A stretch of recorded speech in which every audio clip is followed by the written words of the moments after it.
Bonjour, chers frères et sœurs, bon sabbat.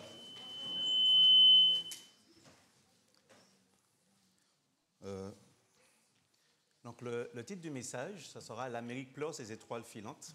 C'est un titre un peu spécial. Mais qui sommes-nous? Sommes-nous là par hasard?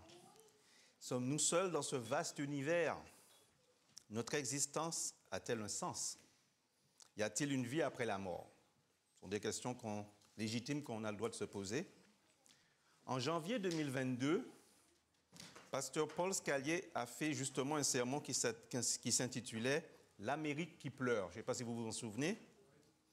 Sermon qui est disponible sur notre site internet de l'église de Saint-Georges ou sur YouTube. Il racontait comment, lors d'une visite à son garagiste pour l'entretien de son auto, de son véhicule, il a entendu dans la salle d'attente, via haut-parleur, une chanson d'un groupe qui s'appelle Les Cowboys Fringants. Et le titre, c'était « L'Amérique pleure ». Ce chant avait été écrit dans la perspective d'un camionneur qui est père de famille. Pasteur Paul Scalier a été intrigué par les paroles qu'il a citées dans son sermon. Je vous en livre quelques-unes, hein. Sans le joual là-dedans, là, je ne peux pas dire toutes les intonations, mais je vais essayer de dire comme façon simple. Je prends le Florida Turnpike, demain soir je suis à Montmagny. Derrière les beaux paysages, il y a tellement d'inégalités et de souffrances sur les visages.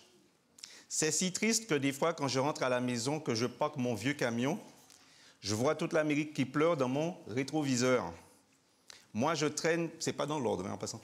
Moi, je traîne dans ma remorque tous les excès de mon époque, la surabondance surgelée, suremballée.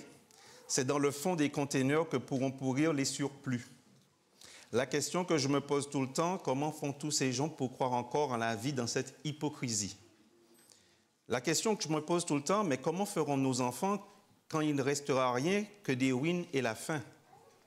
Mais où s'en vont tous ces gens? Il y a tellement de chars, de voitures, partout, le monde est rendu fou.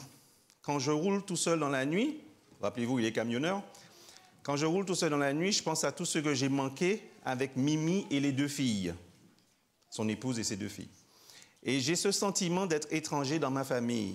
Et au milieu de ce bouchon, chacun son tour joue au klaxon, du klaxon, tellement pressé d'aller nulle part. La question que je me pose tout le temps, pourquoi travailler autant? Etc., etc. Donc, pasteur Scalier dit que cette chanson québécoise a été la plus écoutée en 2020. Comme vous le voyez, le cri résonnant dans ce chant se retrouve dans le cœur de toute notre société d'aujourd'hui. On peut entendre dans ce texte, dans ces paroles, une tristesse, un désespoir, un désarroi profond.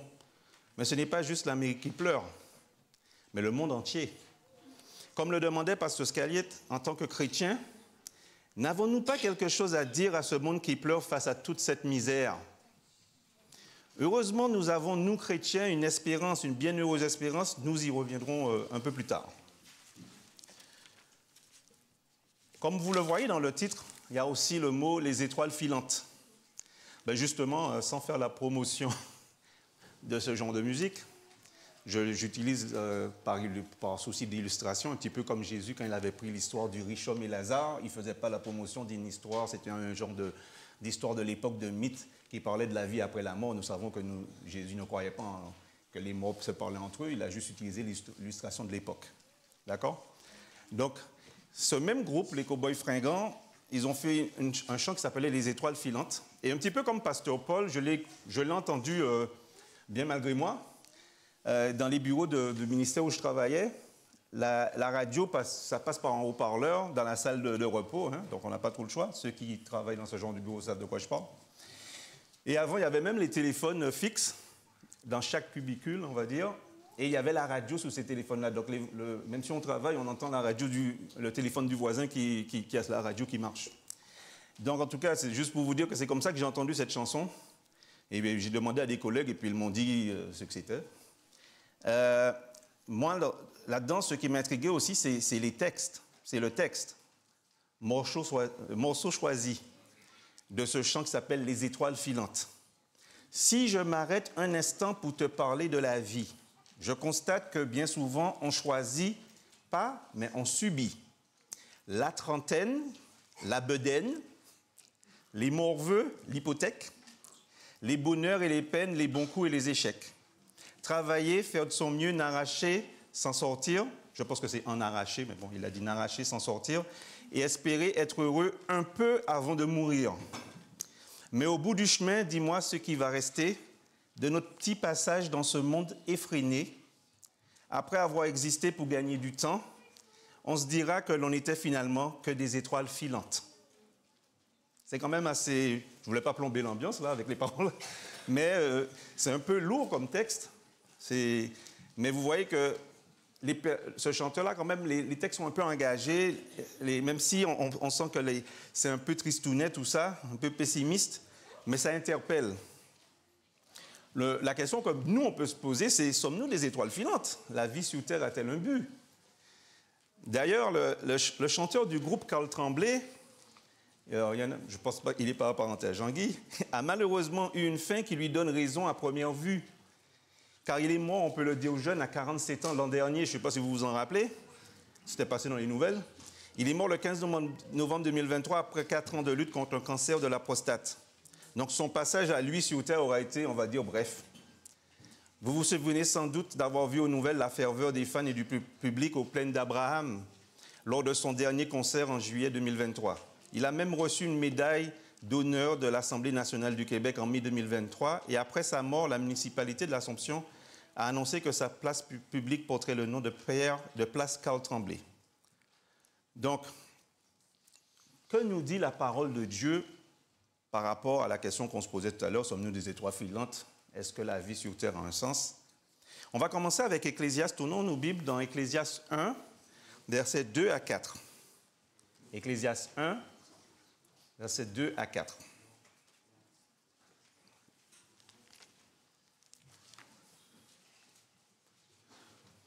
Vanité des vanités, dit l'Ecclésiaste.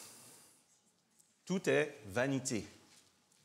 Quel avantage revient-il à l'homme de toute la peine qu'il se donne sous le soleil? Vous m'entendez bien? J'ai l'impression de crier. Une génération s'en va, une autre vient et la terre subsiste toujours. Un peu plus loin, donc on est dans le même livre d'Ecclésiaste, Ecclésiaste 2, verset 11, on peut lire, donc Ecclésiaste 2, verset 11.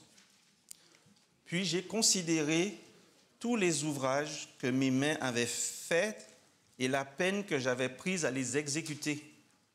Et voici, tout est vanité et poursuite du vent.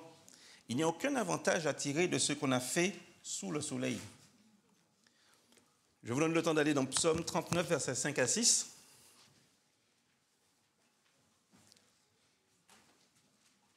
Je triche un peu, je les avais marqués déjà, moi. Donc, Psaume 39, versets 5 à 6. Voici, tu as donné à mes jours la largeur de la main, et ma vie est comme un rien devant toi. Oui, tout homme debout n'est qu'un souffle. Oui, l'homme se promène comme une ombre. Il s'agite vainement. Il amasse et il ne sait qui recueillera. C'est-à-dire qu'on accumule des biens des fois et puis ce n'est pas nous qui en profitons puisqu'on s'est tué à la tâche. Psaume 103, versets 13 à 18. Alain l'a lu plus tôt, donc on ne va pas le relire. C'est le passage qui dit que il sait de quoi nous sommes formés, il se souvient que nous sommes poussière. Donc on l'a lu tout à l'heure comme passage biblique. Psaume 103, versets 13 à 18. On va plutôt aller à Psaume 8, versets 3 à 4. Psaume 8, versets 3 à 4. Qui dit « Quand je contemple les cieux, ouvrage de tes mains, la lune et les étoiles que tu as créées, qu'est-ce que l'homme pour que tu te souviennes de lui et le Fils de l'homme pour que tu prennes garde à lui ?» Si nous allons dans le Nouveau Testament, Jacques 4, verset 14. Jacques 4, verset 14. Ça dit ceci. « Vous qui ne savez pas ce qui arrivera demain, car qu'est-ce que votre vie? Vous êtes une vapeur qui paraît pour un peu de temps et qui ensuite disparaît. » Et si on va rapidement dans l'Ancien Testament, dans Job 25, verset 4 à 6, ça dit Comment l'homme serait-il juste devant Dieu? Comment celui qui est né de la femme serait-il pur? Voici, la lune même n'est pas brillante et les étoiles ne sont pas pures à ses yeux. Combien moins l'homme qui n'est qu'un ver, le fils de l'homme qui n'est qu'un vermisseau. Donc, qu'est-ce qu'on peut tirer de ces passages? On aurait pu penser que l'homme est un peu insignifiant, qu'il ne doit pas se prendre trop au sérieux. Il passe de façon éphémère sur cette terre, qui n'est pas grand-chose. Puis un jour, il disparaît comme la vapeur. Le lieu qu'il occupait ne le reconnaît plus, nous dit la Bible. Mais ne nous décourageons pas, même si l'homme est poussière et retournera à la poussière, comme on sait, comme le dit la Bible, il n'est pas le fruit du hasard. La bonne nouvelle, qui va à l'encontre de ce que le monde enseigne, c'est-à-dire avec la théorie du Big Bang et l'évolution, c'est que l'homme a été créé et son créateur est venu sur terre afin de sauver sa créature. D'accord? Si on va dans Genèse 1, verset 26, en effet, Genèse 1, verset 26, puis Dieu dit, faisons l'homme à notre image, selon notre ressemblance, et qu'il domine sur tous les poissons de la mer, sur les oiseaux du ciel, sur le bétail, sur toute la terre et sur les reptiles qui rampent sur la terre. Luc 12, verset 24, 31. Considérez les corbeaux, ils ne sèment ni ne moissonnent. Luc 12, verset 24 à 31. Donc, ils n'ont ni cellier, c'est-à-dire endroit pour stocker du vin, les celliers ou bien le jus de raisin. Donc, ils n'ont ni cellier ni grenier et Dieu les nourrit. Combien ne valez-vous pas plus que les oiseaux? Considérez comment croissent les lys. Ils ne travaillent ni ne filent, cependant je vous dis que Salomon, même dans toute sa gloire, n'a pas été vêtu comme l'un d'eux. Si Dieu revêt aujourd'hui ainsi l'herbe qui est aujourd'hui dans les champs et qui demain sera jetée au four ou au feu, à combien plus forte raison ne vous vêtira-t-il pas, gens de peu de foi? Et vous, ne cherchez pas ce que vous mangerez et ce que vous boirez, ne soyez pas inquiets, car toutes ces choses, ce sont les païens du monde qui les recherchent. Votre Père sait que vous en avez besoin. Cherchez plutôt le royaume de Dieu et toutes ces choses vous seront données par-dessus. Si on va, alors là on était dans Luc 12, verset 24 à 31, mais vous savez qu'il y a un passage similaire dans Matthieu 6, verset 33, qui dit, qui est peut-être plus connu, il dit, cherchez premièrement quoi? Ah voilà, on a une classe attentive qui suit. Cherchez premièrement le royaume de Dieu, et la cherchez premièrement le royaume et la justice de Dieu, et toutes ces choses vous seront données par-dessus. Ben, justement, il y a un amazing fact, un fait étonnant. Je l'avais déjà dit, je crois, pendant que je faisais une leçon. Saviez-vous que en anglais c'est le motto, M-O-T-T-O, la devise de la province de Terre-Neuve et Labrador, c'est Quaerite prime regnum Dei. En latin, qui veut dire chercher premièrement le royaume de Dieu. Donc c'est même la devise d'une des provinces du Canada.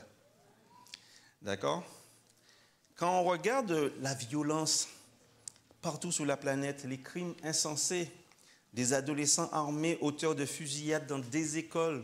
Dernièrement, là, aux États-Unis, il y a eu une autre fusillade dans une école, à la mitraillette.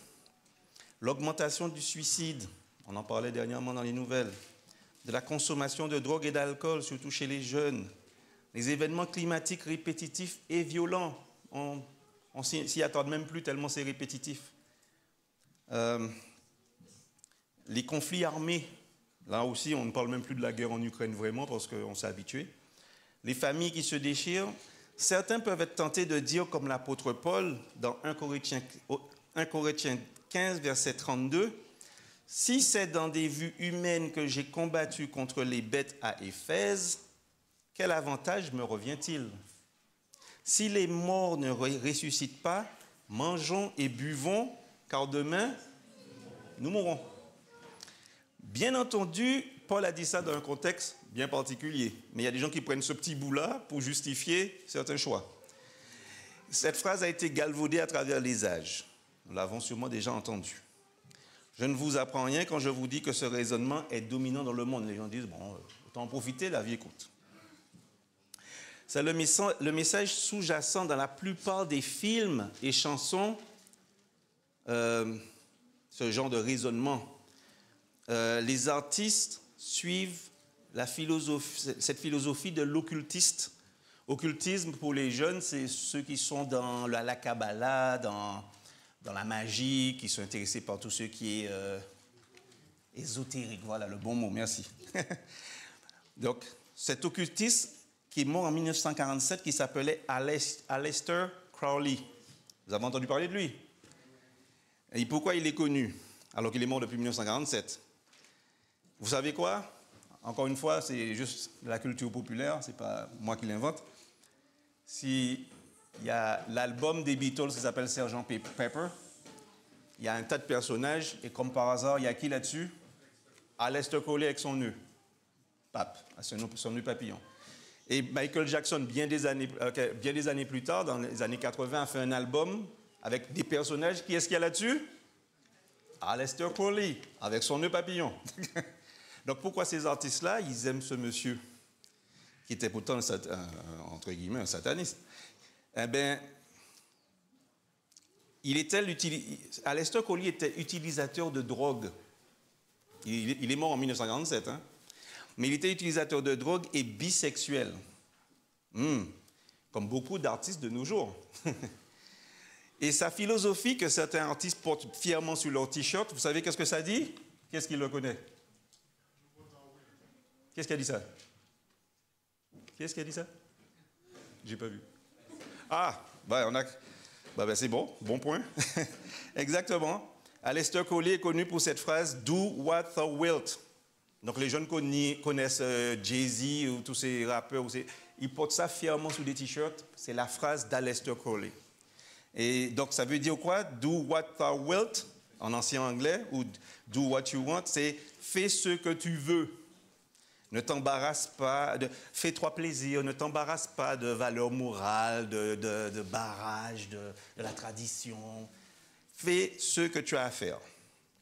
Donc vous voyez, ça c'est sous-jacent. Ce monsieur-là, Aleister Crowley, avec une autre dame qui était Blavatsky, je crois qu'elle s'appelait, ils ont imprégné la société occidentale de leur théorie occultiste.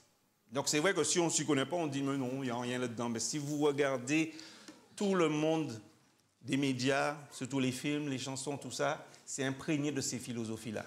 Et c'est pour ça qu'on a des jeunes qui se droguent dès qu'ils commencent à écouter une certaine musique, c'est bizarre. Je viens de la Martinique, il y a des musiques, quand les jeunes commencent à les écouter, tout de suite, ils commencent à tresser leurs cheveux d'une façon. Ils commencent à prendre de la marijuana. C'était vraiment bizarre, la personne change. N'oublions pas que Lucifer, c'était le chef de la musique, hein, donc il sait comment atteindre les gens.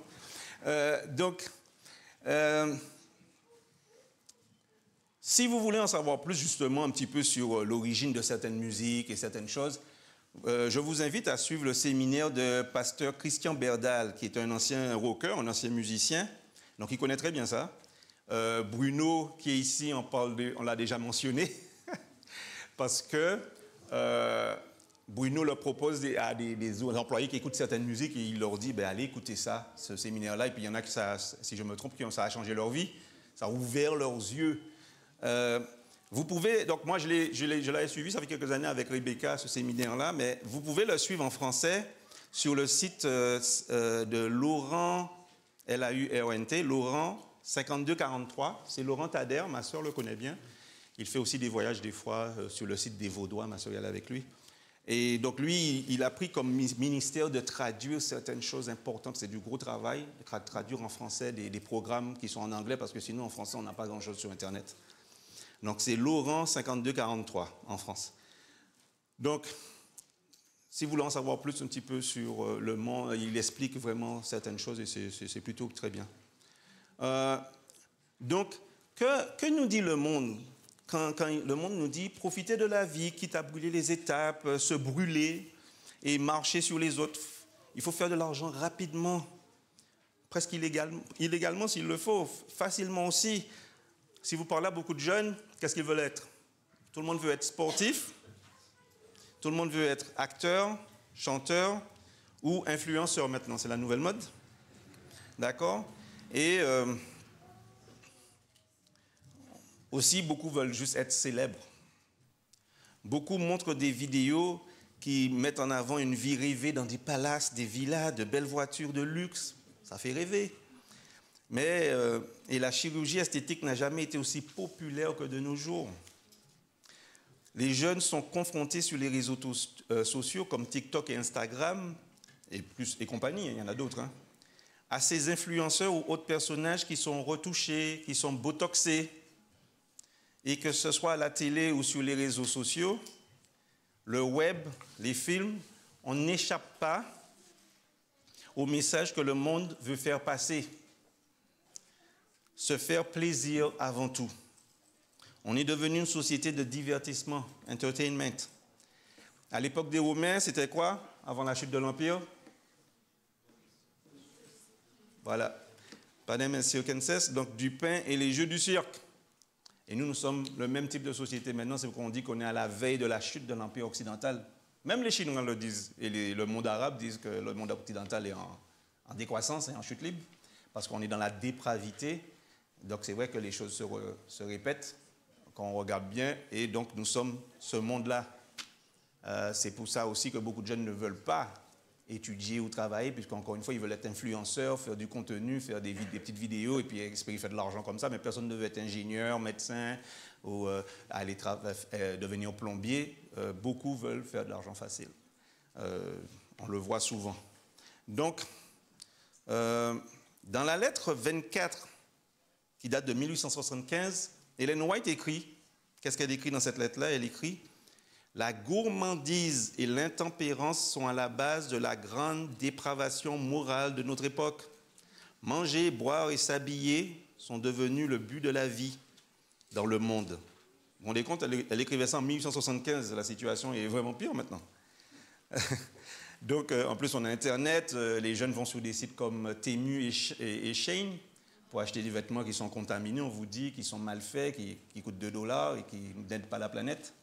Tellement vrai que le Congrès américain est en train de faire une loi pour interdire ces deux géants-là chinois, parce que les Chinois ne sont pas là pour nous aider quand ils font des trucs comme ça.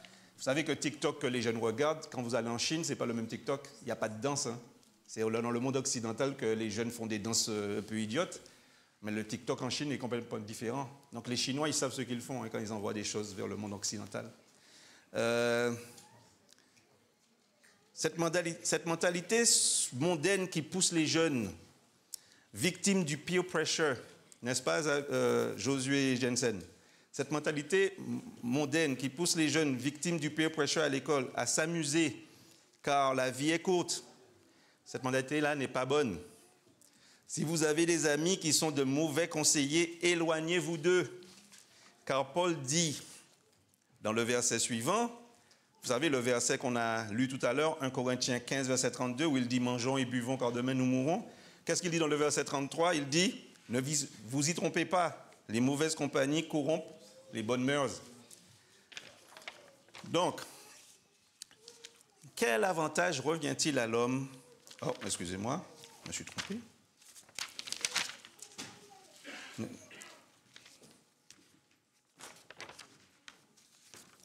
Donc, et pourtant, malgré le téléphone, les réseaux sociaux, FaceTime ou WhatsApp, qui nous permettent de téléphoner et de voir les gens à qui on parle, hein, j'aurais rêvé avoir ça quand j'étais plus jeune. On peut voir les gens pendant l'appel. L'homme n'a jamais été aussi seul. Beaucoup de personnes âgées se retrouvent seules chez elles ou dans des maisons de retraite avec peu de visites. D'accord? Les gens ne communiquent pas malgré cette rapidité d'envoyer un texto. Vous allez voir qu'au début, vous allez recevoir des textos de 2-3 personnes et après, vous n'allez jamais plus entendre parler de personne. Donc, on n'a même plus le temps de communiquer, même malgré la rapidité. On n'a même pas de crayon à prendre ou de poster ou de mettre un timbre. Vous vous rendez compte que à la Première Guerre mondiale, dans les tranchées, et les tranchées, c'était quelque chose, c'est de la terre, là, comme les Ukrainiens font ces jours-ci. Au musée de la guerre, j'ai vu ça en Angleterre, ils ont reconstruit une tranchée, c'est angoissant, avec le bruit et tout.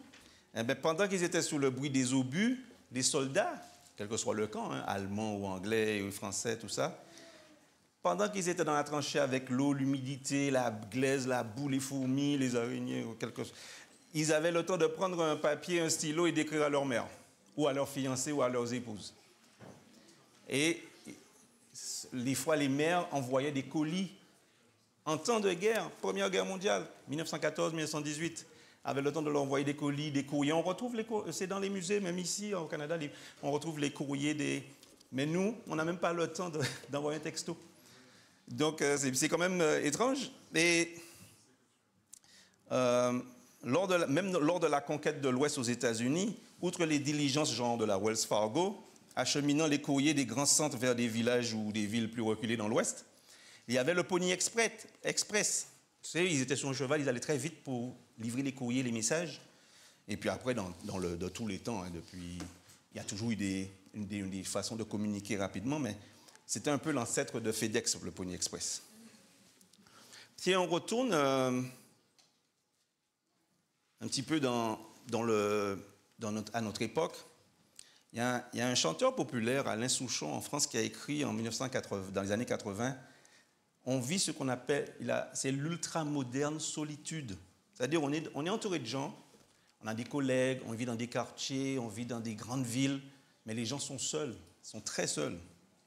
Ils sont des fois, ils sont désespérés, désemparés. Ce même auteur populaire en France a aussi écrit Foule sentimentale. Il dit ça. Oh là là, la vie en rose, le rose qu'on nous propose d'avoir des quantités de choses qui donnent envie d'autres choses. Vous savez, vous achetez un ordinateur et puis il faut acheter tous les accessoires derrière. Donc, qui donne envie d'autre chose. Aïe, on nous fait croire que le bonheur, c'est d'en avoir plein nos armoires. Dérision de nous dérisoire, car foule sentimentale, on a soif d'idéal. Donc, vous voyez que beaucoup de ces gens qu'on appelle du monde, ils ont des pensées quand même assez profondes sur le monde dans lequel on vit. Donc, malgré la frénésie du monde moderne, la publicité omniprésente, la surconsommation, le nombre de likes sur Facebook ou autres réseaux sociaux, les tonnes d'amis qu'on ne connaît pas, malgré la sensation d'être comme des hamsters dans une petite roue, hein, on tourne, on ne s'arrête pas, l'être humain du XXe siècle, XXIe siècle se trouve bien seul au monde. Il y a même un auteur qui avait écrit ça pour l'homme du XXe siècle. Il n'a pas beaucoup d'espoir, surtout quand il vit dans une société dite postmoderne, comme au Québec ou en France, endroits qui sont des endroits où affirmer sa foi peut être mal vu et même presque tabou. Je vais vous expliquer d'ailleurs, dans une société postmoderne, parce que des fois on entend le mot mais on ne sait pas ce que ça veut dire, dans une société postmoderne, la modernité va céder la place au désenchantement et à la désillusion. Il y avait même une chanson des années 80, Génération désenchantée. C'est le culte du présent, la recherche du bien-être. Fais-toi plaisir, épanouis-toi. C'est toujours les mots qu'on entend maintenant. Il n'y a que ça. Ça ne veut pas dire qu'il ne faut pas s'épanouir, mais c'est pour vous dire que c'est toujours le message derrière. Laisse ton job, ne réfléchis pas. Il faut que tu te sentes bien dans ta tête. En fait, c'est toujours ce genre de phrase-là qu'on entend. Selon Wikipédia, les postmodernes se situent dans la perspective de surmonter le désenchantement du monde après la désagrégation des repères culturels ou religieux. Donc, c'est pourquoi on parle de société postmoderne, c'est-à-dire que le religieux a été mis de côté. Frères et sœurs, chers jeunes, savez-vous qu'il faut autant de foi pour croire en l'apparition de la vie sur Terre après un Big Bang que de croire au récit de la création tel que décrit dans le premier livre de la Bible, c'est-à-dire la Genèse? Il y a eu des scientifiques comme Igor et Grishka Bogdanov, je ne sais pas si vous avez entendu parler d'eux. Ils avaient un visage un peu étrange, mais c'était des jumeaux. Ils ont sorti un livre dans les années 2000 qui s'appelait « Le visage de Dieu ». Et comme eux, ils ont fait des études, mais ils étaient en même temps animateurs dans les années 80, les gens ont dit, ils sont pas sérieux, mais peut-être ils ont des diplômes en métaphysique. Hein. Et ils avaient appelé ça le visage de Dieu parce qu'il y a un scientifique qui avait, à travers des images satellites, il avait vu quelque chose et il avait dit, tiens, soi-disant sur le Big Bang, il avait dit ça, j'ai cru voir le visage de Dieu. Mais ce livre avait ébranlé la communauté scientifique. Vous savez pourquoi? Ces deux frères-là, ils parlaient des calculs mathématiques très précis liés à la création et à l'existence de l'univers, dont les moindres variations auraient inhibé l'existence de notre monde et de notre vie telle que nous la connaissons aujourd'hui. Vous savez que même Léonard de Vinci, on dit, avait trouvé un genre de formule mathématique pour la beauté. Ah, c'est intéressant, ça. Mais au fait, c'est par rapport aux proportions dans le visage. Léonard de Vinci avait trouvé une proportion. Les frères Bogdanov expliquent qu'en regardant un flocon de neige au microscope, la structure est parfaite. Et que le hasard ne peut pas créer le beau ou la beauté. Il faut un intelligent design ou un dessin intelligent. En 2023, deux auteurs français, Michel-Yves Bolloré et Olivier Bonassiès, ont sorti un livre vendu ici au Québec, à Renaud-Bré. Qu'est-ce qu'il disait, ce livre? Ce livre s'appelle « Dieu, la science, l'épreuve ». C'est terrible, hein? Ce ne sont pas des auteurs chrétiens. Ils sont catholiques, ils sont croyants. Voilà, merci encore. Ils sont croyants. Ils sont dans la préface a été faite par Robert Wilson, qui est un prix Nobel de physique. Et sur la couverture, on peut lire « La science, nouvel allié de Dieu ». Eux aussi, ces deux auteurs-là, ils parlent de quoi? Ils parlent du réglage fin de l'univers et la complexité du vivant dans leurs livres. Le hasard, vous savez, le hasard ne fait pas de calcul précis. Le beau, la perfection ne peuvent pas sortir du chaos d'un Big Bang. Le Big Bang, il a éclaté, et puis tout d'un coup, on a des choses très belles, des fleurs qui apparaissent, des choses parfaites. Non, ce n'est pas possible. En regardant l'homme, même en regardant l'homme, comme le dit le psalmiste, en regardant les vaisseaux sanguins, les nerfs, les muscles, les organes, l'œil, qui agit comme une caméra. Quand on a fait la caméra, on s'est un peu basé sur l'œil. Quand on regarde le cerveau, sa complexité, c'est l'électricité qui le traverse, on sait qu'il y a un grand ingénieur, un créateur omnipotent. Tout a été minutieusement calculé. Le moindre écart dans le nombre de chromosomes, par exemple, et on se retrouve avec des maladies, des malformations, des problèmes génétiques. Vous savez, beaucoup de maladies, c'est un petit chromosome par-ci qui est crochu ou qui manque. S'il y a des équilibres chimiques au niveau du cerveau, les gens peuvent avoir des problèmes psychiques, comme des dépressions graves. Bon, beaucoup de gens peuvent avoir des dépressions, mais là, ça peut être des dépressions beaucoup plus graves, des troubles limites de la personnalité, on entend de plus en plus parler de ça, ou même la bipolarité, et des choses comme ça, mais ça peut juste être parce qu'il y a chemical imbalance dans le cerveau. Pas plus tard que mercredi soir dernier, c'est-à-dire mercredi dernier, en me rendant à la réunion de prière ici, il y avait un débat sur Radio-Canada sur l'intelligence artificielle, etc. Vous savez, c'est devenu la grande mode de parler de ça. Oprah a même fait une émission avec Bill Gates sur l'intelligence artificielle. Et les gens vous savez que les gens de Silicon Valley, comme Elon Musk et tous ces gens-là, ils se sont réunis au Congrès pour parler de l'intelligence artificielle et de leurs craintes, alors que c'est eux qui sont à l'origine, on va dire. Ils ont dit qu'il faut limiter ça, il faut faire attention. Donc en tout cas, dans la discussion sur Radio-Canada, à la radio, l'idée selon laquelle il y avait l'idée selon laquelle, parce qu'il parlait d'un livre qui est apparu, et il y a l'idée selon laquelle, qui est toujours populaire, nous serions dans une réalité virtuelle. On ne vit pas le vrai monde là. On vit dans un genre de réalité virtuelle ou informatique. Et selon la journaliste, c'était toujours très populaire cette idée. Et le nouveau livre qui vient de sortir cette année, apparemment, je n'ai pas retenu le titre, mais pourtant, on est des années après le succès phénoménal, vous savez, de la série de films The Matrix, la Matrice. Vous avez tous entendu parler de ça, même si vous ne l'avez pas regardé. Et nous voyons parce que ça parlait justement de ça, qu'on est dans une réalité virtuelle. Le monde dans lequel on vit n'est pas le monde. Et nous voyons jusqu'où l'homme est prêt à aller dans sa volonté de nier l'existence d'un Dieu créateur. Donc on est presque au niveau de dire, finalement c'est informatique. On n'est pas dans la vraie réalité. Et il y avait un exemple, ça fait quelques années, qui avait été pris dans l'école du sabbat des adolescents. et qui essayait de leur expliquer l'évolution. Je crois que j'ai déjà donné cet exemple. Vous pouvez mettre toutes les pièces de l'ordinateur, incluant le logiciel, le cordon d'alimentation, le keyboard, le clavier, l'écran, tout. Vous mettez ça dans un sac, vous attachez ça à un bras mécanique, vous secouez ça pendant des années ou des jours. Et quand vous allez l'ouvrir, ça ne va jamais assembler un ordinateur en état de fonctionner, avec les pièces parfaitement mises en place, etc. Non, et branchées, configurées, etc. Ça ne va pas se faire. Et c'est ça, pourtant, qu'ils disent quand il y a la théorie du Big Bang. Ça s'est passé, puis tout s'est mis en place petit à petit. David dit bien dans Psaume 139, versets 13 à 16, « C'est toi qui as formé mes reins, qui m'as tissé dans le sein de ma mère. Je te loue de ce que je suis une créature si merveilleuse. Tes œuvres sont admirables, et mon âme le reconnaît bien. Mon corps n'était point caché devant toi lorsque j'ai été fait dans un lieu secret, tissé dans les profondeurs de la terre. Quand je n'étais qu'une masse informe, tes yeux me voyaient.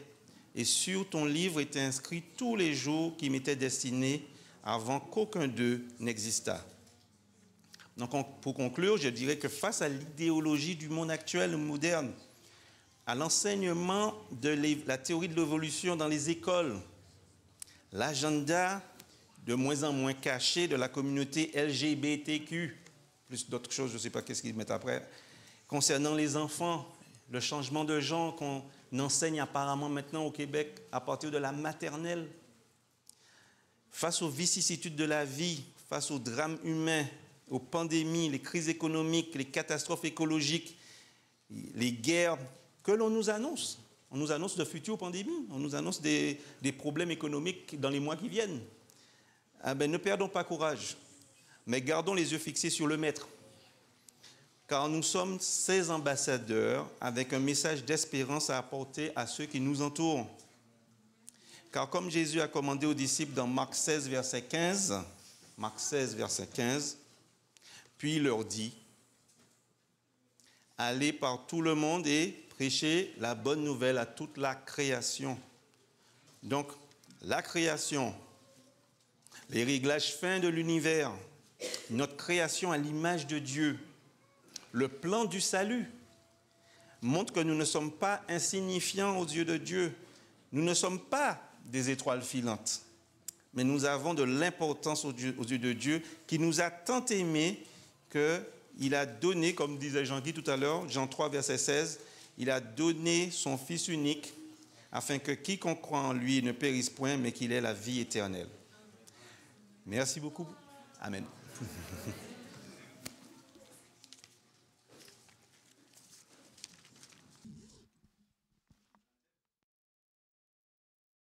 Le message que tu nous as permis d'entendre à travers ton serviteur, puisses-tu permettre que nous puissions en tirer les leçons qui seront bénéfiques pour nous dans nos vies, mais aussi pour continuer à annoncer la bonne nouvelle à ceux qui nous entourent.